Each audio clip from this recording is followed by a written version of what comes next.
All right, get ready for some story time. You know the drill, sit crisscross applesauce while I read you a tale of a boy who loved books. In fact, he grew up and opened his own bookstore filled with children's books he wrote, and they were inspired by his life. Of course, this isn't a fairy tale. This is a true story, and this is Franklin Edwards. He's an author and entrepreneur who has turned the obstacles he had to overcome into positive stories to encourage children. Welcome, Franklin. I'm so happy to have you here. I'm holding just one of many books that you have written, and I wanted to talk to you about when you were a kid. What was it that kind of initiated this love of books? So when I was a young kid, my aunt, she used to always go to Barnes & Noble because she was a professor and she used to study.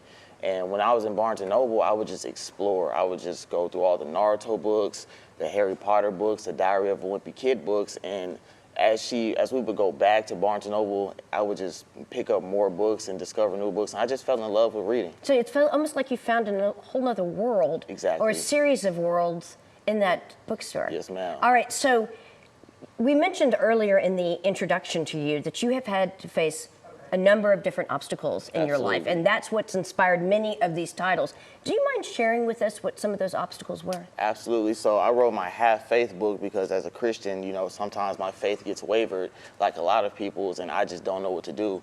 And I just want to be able to help people that are going through that, you know that I went through it. Here's how you can overcome it. Here's how you can always lean back into Christ when things aren't going your way. Also, my book, The Color of My Skin Doesn't Blend In, I wrote it because for 2 years, I went to a predominantly white school and I dealt with racism and colorism. So I just want to let other kids of color know that, you know, you can overcome this as well. All right, so when did you decide that you wanted to write your first book? Can you point it out and tell us what the inspiration was? It was Franklin the Helper, Just Be Yourself. And the way it all came about was my mother reached out to me because she knew that my teachers and professors in school always knew I was a great writer. So she just randomly reached out to me like, would you ever be interested in writing a book? I was like, you know, why not? You know, it was kind of a bucket list thing. I always wanted to write a book, didn't think it was possible, but boom, here she comes with this great idea. So when she gave me the idea, I wanted my books to help. That's why I wrote Just Be Yourself, because I didn't want to write just a bedtime story. I wanted kids to be able to read my book and grasp something, take something positive away from it. Well, and we spoke earlier, and a lot of these stories are not just for story time, as you said. Absolutely. The intention is to have educators or parents really be invested in imparting the story behind these different titles and make sure that children are learning in the process of reading. I think that is fantastic. And really, people have taken hold of this concept because now, ladies and gentlemen, this guy has opened his own bookstore. And of course, all of these titles are in the bookstore. How did that happen? The bookstore was actually a huge blessing. It was an accident. I was asking to get a kiosk because before I had a bookstore, I had a kiosk in the Galleria Dallas Mall. And I reached out to the Willow Bend Mall, like, hey, do you guys have any kiosks available? And we started talking pricing. They assumed I was looking for a store, but I wasn't. And when they told me that I'm gonna have to pay electricity for my store, I was like, wait, what are you talking about?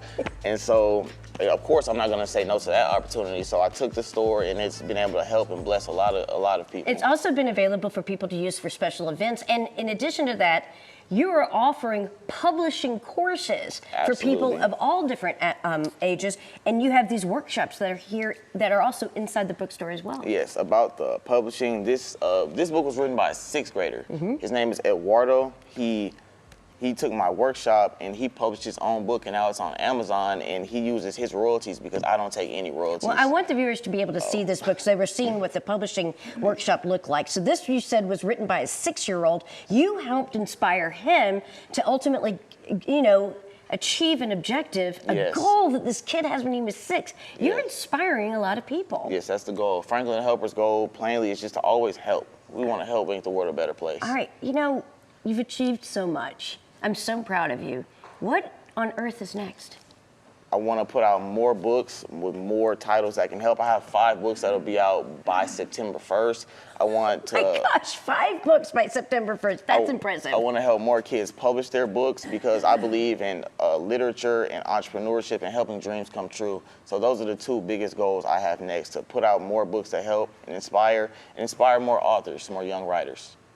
You've inspired me. I'm glad. Thank you so much, Yes, Franklin. We ma'am. really do appreciate it. Okay, Franklin Books is located inside the shops at Willow Bend in Plano. You can visit in person or check them out online at franklinthehelper.com. Jane?